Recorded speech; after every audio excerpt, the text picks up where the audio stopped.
Bonjour à tous et bienvenue dans cette nouvelle vidéo. Alors aujourd'hui je reviens sur The Boys saison 2, on va faire un petit peu le bilan de cette fabuleuse saison et d'ailleurs, allez je vais un petit peu changer d'avis parce que j'avais dit dans une précédente vidéo que cette saison 2 était un petit peu moins bien que la première. Eh bien non, voilà, au bout de ces 8 épisodes, non elle n'est pas moins bien, elle est aussi bien, voire peut-être même un peu mieux que la première saison, tout simplement parce qu'elle va aller beaucoup plus loin que la première saison. Alors évidemment, pas que sur l'histoire, bien sûr, mais aussi sur le ton de la série. C'est-à-dire que cette saison 2 est encore plus violente, elle est encore plus irrévérencieuse, elle va beaucoup plus loin dans le politiquement incorrect, je trouve aussi. Donc cette saison 2, oui, elle est beaucoup mieux calibrée que la première, en tout cas sur le ton de la série, et bien sûr, elle va évidemment exploiter ses personnages pour faire avancer son intrigue, pour continuer d'opposer de manière assez astucieuse l'équipée de The Boys contre ces fameux super-héros complètement dingues. Alors je reviens aussi très rapidement sur le rythme de diffusion des épisodes de cette saison 2. C'est vrai qu'au départ Amazon avait diffusé les 3 premiers, donc j'en avais fait d'ailleurs une vidéo, et ensuite ils ont décidé d'en diffuser un épisode par semaine. Eh bien on voit bien que ce système de finalement de diffuser un épisode par semaine, ça continue à marcher en fait, puisque la série est carrément sur le podium des 3 séries les plus regardées, limite hors Netflix. Pour une fois, une série Amazon Prime tient la dragée haute en fait à une série Netflix. Donc ça c'est plutôt positif pour l'avenir par rapport à Amazon Prime. On voit bien que The Boys c'est vraiment une série de qualité, et quand tu as une série de qualité comme ça, voilà, ça défonce tout en termes d'audience, et donc ça c'est plutôt bien, et on voit bien que surtout le rythme de diffusion, alors que ça avait créé un espèce de petit tollé, tout le monde s'était révolté parce que la série n'était pas à binge-watcher, n'était pas à voir d'un trait, eh bien on voit bien que finalement ce rythme d'épisode, un épisode par semaine, ça tient encore la route, et ça c'est plutôt bien. Now, don't be a pussy, laser my fucking tits. Alors évidemment, dans cette deuxième saison, on a toujours évidemment nos personnages archi emblématiques, charismatiques. Je pense que le meilleur, évidemment, d'entre eux, je pense qu'on va être tous d'accord, c'est évidemment Homelander, superbement interprété par Anthony Starr, qui va de plus en plus loin dans le fait de créer le malaise chaque fois que Homelander apparaît. Ça c'est une évidence. Homelander, il est beaucoup plus flippant que dans la première saison. C'est pour ça que je dis que cette deuxième, elle est beaucoup mieux pour moi, parce que Anthony Starr le joue de manière vraiment à ce qu'à chaque fois qu'il apparaît, tu flippes, il te met dans un état de malaise, tu ne sais pas ce qui va pouvoir se passer à chaque fois que ce personnage apparaît, quoi. Très clairement, tu es toujours dans un sentiment d'insécurité à chaque fois que tu as Homelander qui apparaît, et là il y a des enjeux très forts puisque il y a son fils qui est en jeu, donc forcément ça va poser des bases encore plus dingues par rapport à ce personnage. Il y a aussi évidemment le personnage de Butcher dans l'autre camp qui est excellent, vraiment Karl Urban qui est vraiment génialissime comme acteur, et on va lui donner même des fois des phases un petit peu touchantes, et c'est pour ça aussi que cette saison 2 est mieux, parce que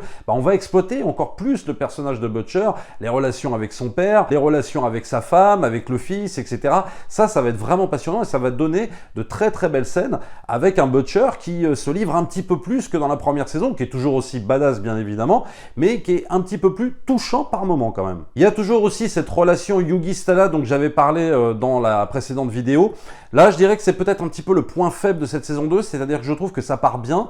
On a deux personnages qui se courent après l'un après l'autre, et ça c'est plutôt sympa, mais après j'ai l'impression que les showrunners ne savent pas trop quoi faire des deux. Alors pas des deux individuellement, mais plus de leur relation à eux deux.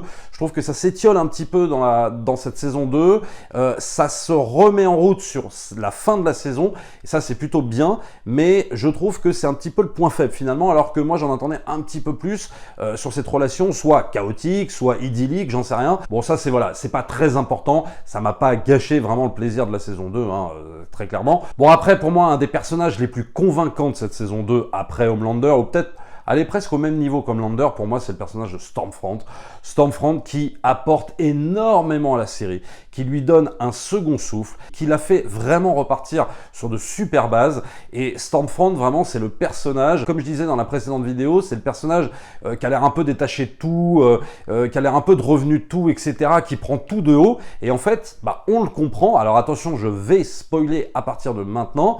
On le comprend à partir, je sais plus, de l'épisode 6 ou l'épisode 7, où elle révèle en fait que c'est un personnage qui a plus de 70 ans, qui a vécu la Seconde Guerre mondiale et tout ça, qui a même épousé Vought à l'époque, et qui était lié au parti nazi. Donc évidemment, tout ça est passionnant, tout ça apporte des twists à la série, des trucs totalement inattendus, en tout cas quand on connaît pas le comics, bien évidemment. Ça apporte une touche encore plus vénère au personnage de Stormfront, déjà qu'elle est vraiment chargée à ce niveau-là, hein, en mode super-héroïne sans pitié, mais vraiment quoi, quand elle défonce tous les immeubles un par un avec des civils et tout ça à l'intérieur, on voit bien que c'est un personnage totalement borderline, et surtout c'est un personnage qui va remettre en question en fait le personnage d'Homelander, puisque au départ Homelander a peur d'elle non pas physiquement, mais a peur de se faire un petit peu voler la place quoi, par rapport à son statut de leader des 7 quoi, et le truc c'est que tout ça va se passer en 2 temps, puisque dans un premier temps Homelander va flipper, puis finalement il va s'associer à elle, il va coucher avec elle, ils vont avoir une vraie relation, on va avoir des scènes de sexe complètement dantesques, complètement dingues, mais vraiment c'est pour ça que je trouve aussi que la saison 2 est mieux quoi.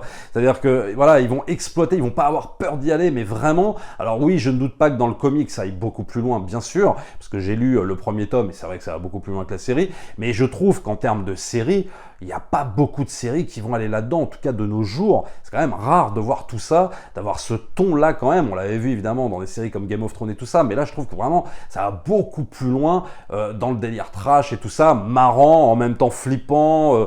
Donc c'est vraiment tout ce mélange-là, et c'est Stormfront qui va apporter pour moi ce 109 en fait à la série.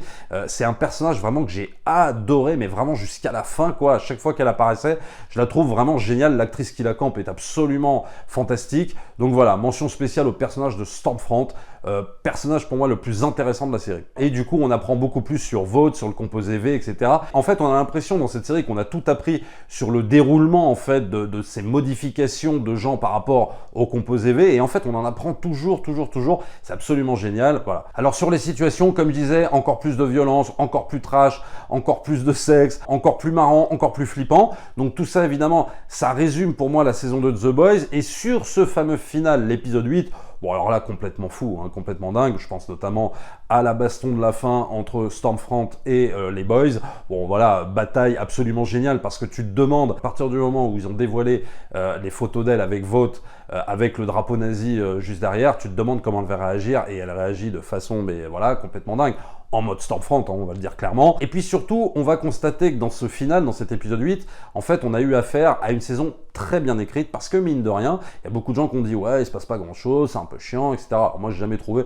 Enfin, il n'y a pas un épisode qui m'a ennuyé, mais surtout, c'est une série qui a pris son temps pour tricoter un petit peu son intrigue, pour mettre un beau nœud dramatique quand même avant. On a mis plein de choses en place de façon assez astucieuse, je trouve, sans trop en dévoiler, et tout va se dénouer évidemment dans ce fameux final. Tu vas avoir Rebecca qui va être tuée par le fils d'Homelander, et tout ça est mis en place. Le fils qui n'arrivait pas à révéler ses pouvoirs, du coup qui va révéler ses pouvoirs, mais en tuant sa mère. Tu as Homelander qui se fait carrément piéger par Maeve, parce qu'elle menace évidemment de divulguer la vidéo à bord de l'avion qu'on voyait dans la première saison, donc elle le fait chanter très clairement, donc il est totalement piégé. Donc tout ça en fait est mené, je dirais petit à petit en fait dans cette saison 2, de façon voilà, un peu lente parfois, oui, mais sauf que voilà, ça aboutit à plein de dilemmes moraux, à plein de choses différentes qu'on va voir dans ce final, et voilà, tout ce nœud dramatique, il va falloir le résoudre, et ils arrivent à le résoudre de façon magistrale, quoi, voilà, parce que cette saison 2 est extrêmement bien écrite. Alors à la fin, on voit Stormfront qui est complètement brûlée, mutilée. Moi au début, j'avais l'impression qu'elle mourait,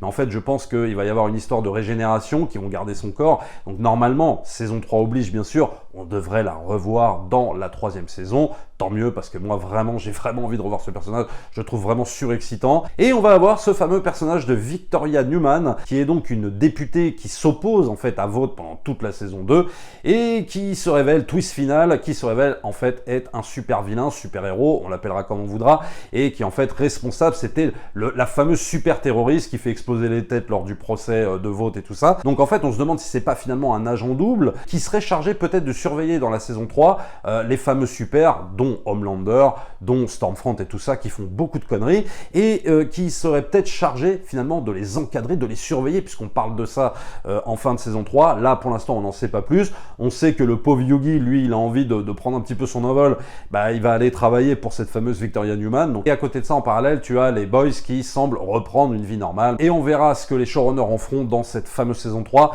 Mais vraiment, le final de cette saison 8, j'ai vraiment adoré la dernière scène, ce twist avec Victoria Newman, il est juste absolument génial. Pour ceux qui ont lu le comics, ne mettez spoiler si vous voulez spoiler sur le personnage. Je crois que dans le comics, c'est un personnage masculin, il s'appelle Victor Newman, mais un peu comme Stormfront aussi. Bon, ils ont décidé de prendre des nanas, pourquoi pas, à partir du moment où ça joue bien. Par exemple, pour le personnage de Stormfront, moi j'ai rien à dire. tellement l'actrice qui la campe est absolument géniale, donc vraiment ça me dérange pas, je trouve ça vraiment super. Et pareil pour le personnage de Victoria Newman. Ah, et puis une scène normalement qui devait être coupée, alors apparemment c'est soit une fake news, soit Amazon nous a fait une petite blague, mais en fait il devait y avoir une scène, en fait ils avaient parlé d'une scène qui soi-disant était coupée, et en fait là on la voit dans cet épisode, cette fameuse scène où tu as Homelander qui se masturbe devant toute la ville en train de dire je peux faire ce que je veux, etc. C'est absolument complètement dingue. Et ça normalement c'était une scène coupée, alors soit c'était une blague en fait des showrunners et d'Amazon qu'on dit ouais en fait ils nous ont demandé de couper cette scène et tout ça, et en fait ils comptaient la mettre, j'en sais rien, je sais pas, mais en tout cas cette scène on la voit bien dans cet épisode 8. Alors pour finir, le futur de The Boys, bon alors évidemment il va y avoir cette saison 3, mais surtout il y aura un spin-off, donc toujours produit par Amazon et Sony, avec normalement les mêmes showrunners, donc ça promet, et donc ce sera un spin-off inspiré vaguement des G-Men, une parodie des X-Men imaginée donc par les deux créateurs du comics, dans plusieurs numéros du comics. Le showrunner explique que le spin-off permettra à la fois d'explorer une partie méconnue du monde de Vought, mais aussi de traiter les problèmes que les étudiants peuvent rencontrer pendant leur cursus universitaire et les problèmes qu'ils traversent à cet instant précis de leur existence, précédant leur entrée dans l'âge adulte. Donc, j'ose imaginer évidemment qu'on va traiter beaucoup de problèmes sexuels et tout ça, puisqu'on va traiter du problème de l'adolescence, mais pourvu que ça se fasse dans le même ton, dans la même irrévérence, normalement ça devrait être le cas. On verra bien, j'espère que ce spin-off verra vite le jour, qu'on aura aussi très vite cette saison 3. Voilà tout ce qu'on peut espérer pour The Boys. C'était pour moi une des meilleures saisons de l'année dernière. Là, encore rebelote pour moi, c'est une des meilleures séries que j'ai vues encore cette année. The Boys, vraiment, ça nous aura marqué, c'est absolument génial. Si vous ne l'avez pas vu et que vous avez vu toute la vidéo, donc vous êtes totalement spoilé, tant pis, mais au moins, allez voir The Boys quand même, parce que franchement, je me suis rendu compte qu'il y en avait pas mal qui n'avaient pas encore vu, qui n'avaient pas encore franchi le pas.